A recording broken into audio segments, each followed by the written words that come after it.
Nebaka nompunyu-punywana inkonzo abayibambe ngandlebende yaphunyula libumbene lesikhombisa kusihlwa mbuke linazi indaba njengenhlala yenza ithimba lendaba selididiyela okwami nje ukuphakela zona angabe ngisapholisa amaseko angihlale kuzona ithondo naze ihamba phambili sihlanje.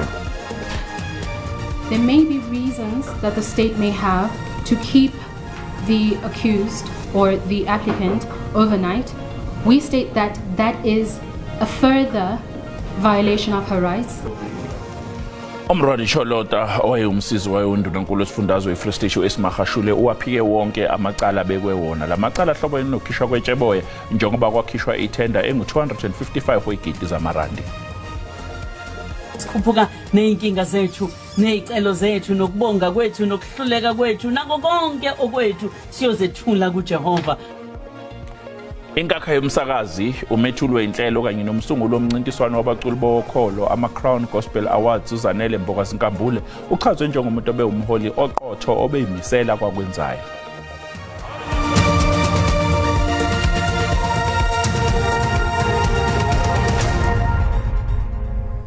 Umrwadi Cholota owayewumsizi wayewundunankulu wesifundazwe iFree State eSmahashule uwaphike wonke amacala abekwe wona lamacala ahlobene nokukhishwa kwetsheboya njengoba kwakhishwa itenda engu255 wegidi zamarandi. uCholota bevele enkantolo yemantshi eBloemfontein ezofaka isicelo sebheyili ngemva kokulandwa kwakhe eMelika. Kwestatimende esifungelwe sommangalelwa uMorwadi Cholota esifundwe ummeli wakhe phambi kwenkantolo uthe alikho icala abekwa lona wombuso. Kungakho ethi makanikezwe ubulungiswa egameni lakhe akhululwe ngebheyili. Ungomunye wabamangalelwa ecaleni lezinsolo zokukhwabanisa kanye nenkohlakalo ngethenda lesigidi zamarandi lokukhishwa kophahla lwezindlu ezayisafulelwe ngoasbestos eFree State. Leli cala uqiqa kulo nowayengundunankulu esifundazwe uSmahashule lisukela ngonyaka u2014. There may be reasons that the state may have to keep the accused or the applicant overnight. We state that that is a violation of her rights because she deserves not to be detained for a second longer. Abomndeni ummangalelwa bathi kuyadumaza ukwenziwa yithimba labameli bombuso ngendlela abasingethe ngayo icala. But it's unfair treatment after 4 months being in jail, and today they come and oppose bail. They knew it very well when she was applying with the state secretary in the United States that he doesn't want to come here and all that. They knew all the way. Ngakolunye uhlangothi uphiko lwezokushushisa ngamacala eFree State luthi linamaphuzu aqinile angagojela labo ababhekene necala. The defense only provided us as the prosecution with a copy of the affidavit this morning. So we need an ample time to go through the document and peruse it so that when we oppose it, we know what are the contents of that affidavit. Ummangalelwa uMorwadi Cholota ugcinwe esitokisini samaphoyisa eBensfley nokulindeleke ukuthi abuyele enkantolo ekseni kusasa. Ongoti wemniningwane komakhala ekhukhwini osewathatha umhlala phansi uKenneth Lambert Steyn ubuyele eboxini lofakazi enkantolo ephakeme yasePitoli namhlanje ecaleni lokubulawa kwalo wayewunozinto weOrlando Pirates nebafana bafana uSenzo Meyiwa. uSteyn uthi uKelly Khumalo nowabe intombi kaMeyiwa waxhumana nomsolwa wesihlanu uFiso Kuhle Ntuli mhla zimbili kuNcwaba wangonyaka u2014. In my conclusion, I can therefore confirm that there was communication between Kelly Khumalo on cell phone number +27 82 704 4358 with accused number 5. Njenga letter isiqiniseko sokuthi ke kwakukhona ukuxhumana phakathi kaKelly Khumalo cell phone is 27 82 704 4358 nomsolwa wesihlanu. And Ntani with cell phone number +27 73 305 9202 on the following dates 2014 0802 and 2014 1015 using internet, which will not appear or show under normal section 205. You can only get it from downloading if the phone is available. Ingakha yomsakazi umethuli weinhlelo kanye nomsunguli womncintiswano wabaculi bokholo la besuka khona bedlala imlala ama-Crown Gospel Awards uZanele Mbokazi Nkambule uchazwe njengomuntu obewumholi oqotho obeyimisela futhi kwakwenzayo. Umndeni wakhe umemezele ukuthi wedlule emhlabeni esibhedlela eParklands eThekwini KwaZulu-Natal namhlanje ngemva kokuxinwa umdlavuza wamaphaphu. Ubeseneminyaka engama-52 edla anhlamvana. Ubesebenza estation somsakazo Ukhozi ngesikhathi ukufa kumenela. Njalo ekseni ngesonto uNkulunkulu siphele silithuba lokuthi sikwazi ukukhuluma ezimpilweni zakho. Ilokhu ngenile imiyalezo yenduduzo yomsakazi woKhozi FM ongasekho. Unkosikazi uZanele Mbokazi Nkambule ubethula uhlelo oludumile kulomsakazo okuthiwa eShilo njalo ngesonto kusukela ngo9 ekseni kuya ku12 ntambama.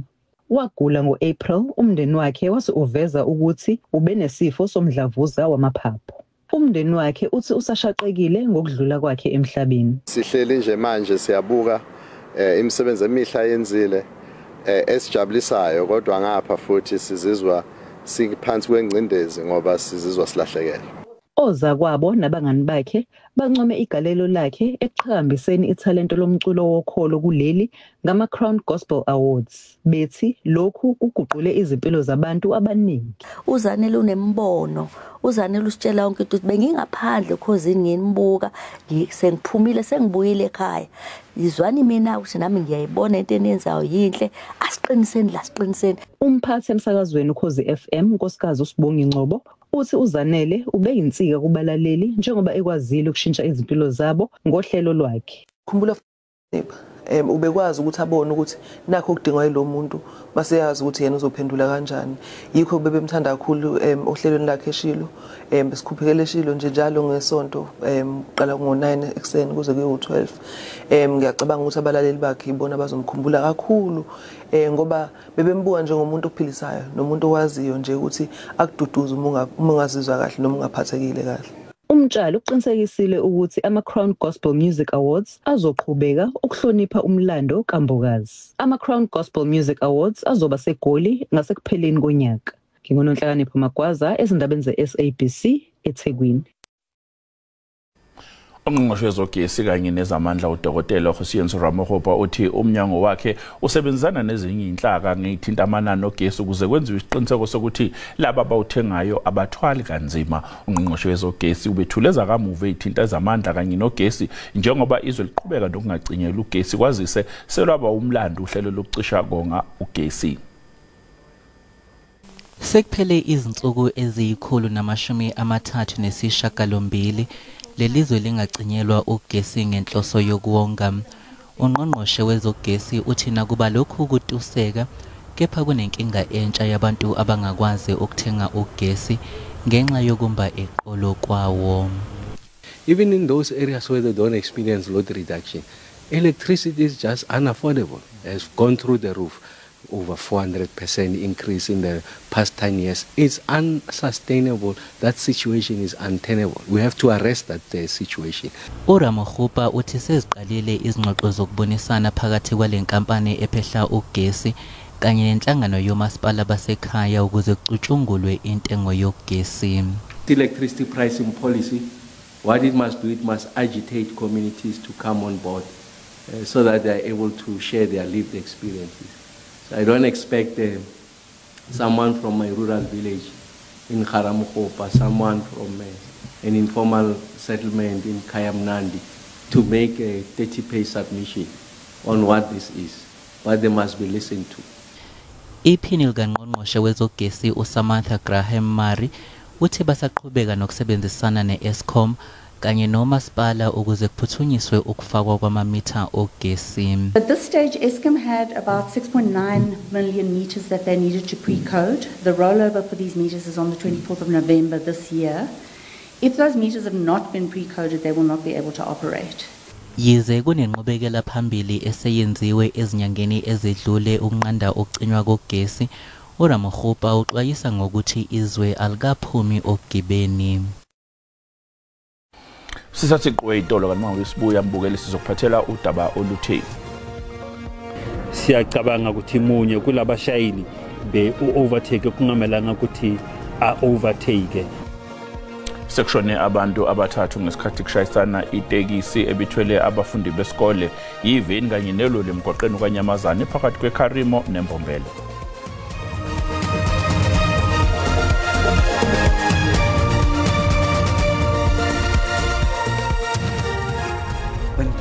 Asikubingele sikwamukele imbukeli ngosanda kungena udabeni oluphambili besibike ukuthi uMoradi Cholota owayewumsizi wayeundunankulu wesifundazwe iFree State weSimahashulu waphike wonke amacala bekwe wona lamacala ahlobene nokukhishwa kwetsheboya njengoba kwakhishwa ithenda e255 wegidi zamarandi.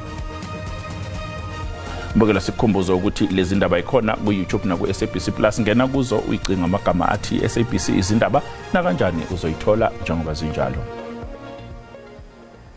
Kushone abantu abathathu engozini ebifaka phakathi itekisi ebelayisha abafundi yiveni kanye neloli phakathi kwaseKharino kanye naseMbombela esifundazweni eMpumalanga. Kulabo abashonile kukhona umfundi kanye nabanye ababili ababegibele iveni. Ukukhungatheka nosizo belibhalwe emehlweni njengoba amalungu emndeni belokhu efikile endaweni yesigameko. Abathandiweyo bezisulu bakhala bayazithulisa. It's a terrible experience for us as a family, as well as, to both families. You wouldn't want to, to get into that type of a situation. I'm lost for words. Abantu abayimashumi amabili nesikhombisa nokufaka phakathi umshayeli webhasi balimele kanzima. Baphuthunyiswe esibhedlela iRob Ferreira.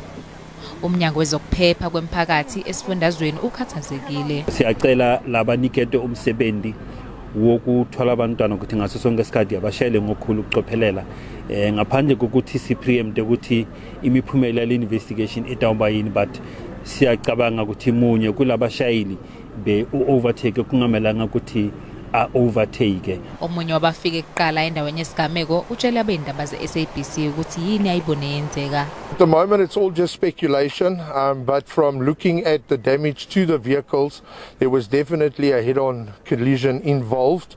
As to who was the ones that were at fault, that I am not at liberty to say right now, but SAPS is on scene and they are investigating exactly what happened. Umphakathi waseCaledon eOverberg uthi ukhathazekile futhi usashaqekile namanje ngesigameko sokubulawa kwentombazane eneminyaka e16 ubudala isidumbu sayo sitholakala esikoleni samabanga aphakeme iOverberg.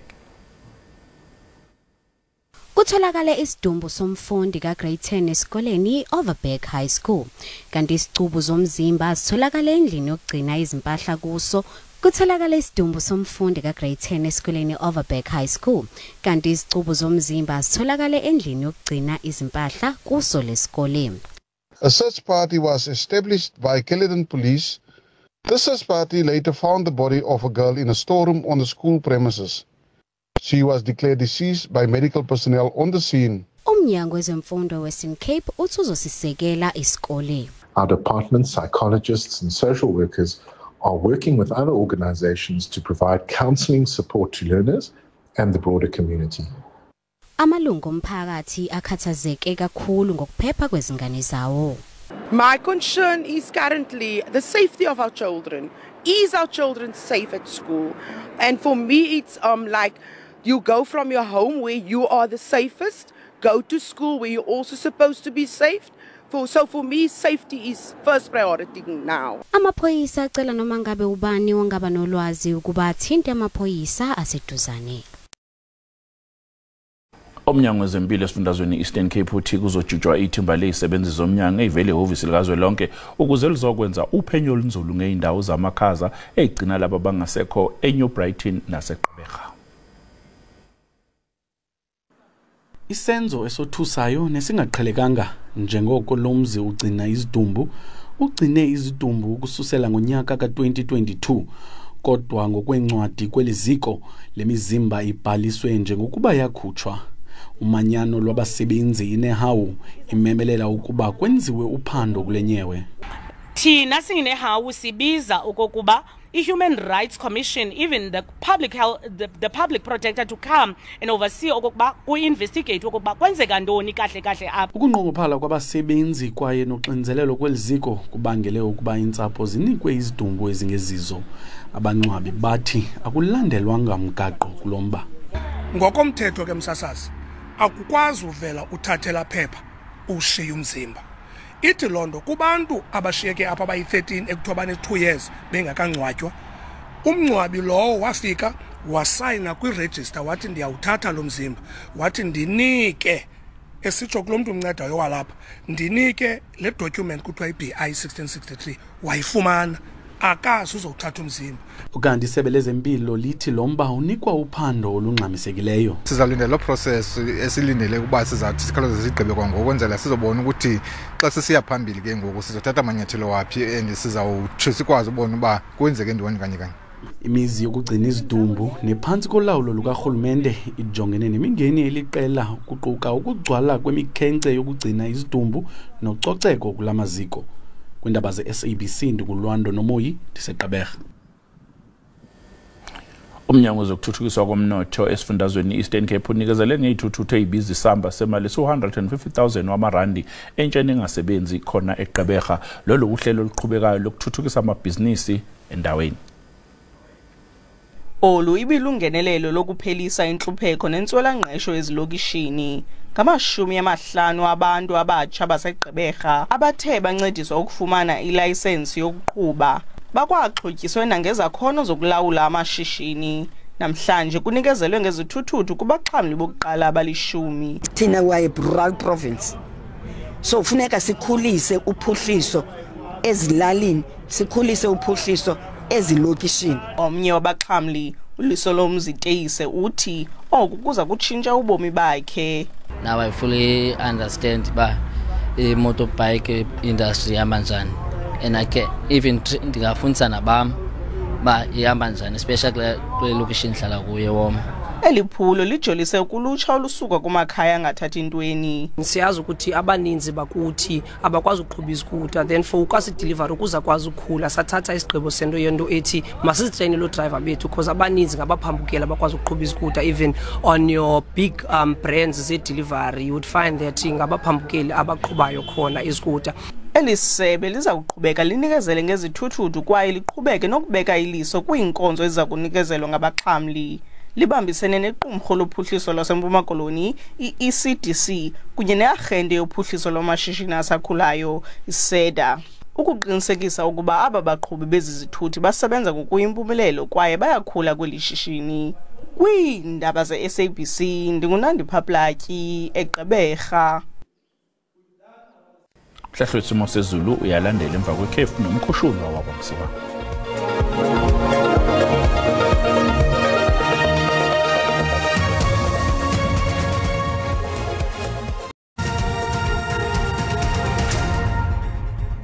Kwenza kwintokozo mbukeli ukuthi siphinde sihlangane njengoba sisho ukuthi libeli bafasi bethu benyama lapha kwaZulu Natal ingakho silindele amancane amathuba emvula ezingomkhemezelo okanye umkhizo endaweni nje ezingasogwini lapha kwaZulu Natal nesondelene ugu kuba umkhizo monke neswazini kwangani uyonga nake onqemle nesitabo lapha eMpumalanga ngale kwaloko zikho imvula esingasilindele amazingene ekabeni uyofika engxenyeni ke esentshonalanga ebusuku banamhlanje kanti izinto zingathanda uguquka kusasa uyazi umsingobandayo ungena namakhulu amathuba emvula kakhulukazi ke engxenyeni ezingasentshonalanga lapha eKapa bemancane monke nendaweni ezimaphakathi nakwezinye indawo ezingapha ngasentshonalanga sibuye siyongena eKapeni sisho sithi ke lizobe libalele phansi lapha Eastern Cape komthatha yongena kwaZulu Natal la kuzobe kuxake khona inkungu ikakhulukazi ke kusasa ekhathini zasekuseni uyongena lapha kolase Freestata kanjani nasengxenyeni ke ezilapha eMpumalanga inkungu ngathanda ukusiphazamisa ke iSouth African Weather Service yaskipha isixwayiso somoya ngathanda ukuba namandla ikakhulukazi engxenyeni ezingapha ngasentshonalanga endaweni ezingasogwini nolondle lingathanda ukuthukuthela ube namandla umoya olapha kusigaba sokuqala kube isigaba sesibili kodwa mawungena ikakhulukazi ke lapha Eastern Cape sisho sithi yaqhubeka futhi South African Weather Service ikhipha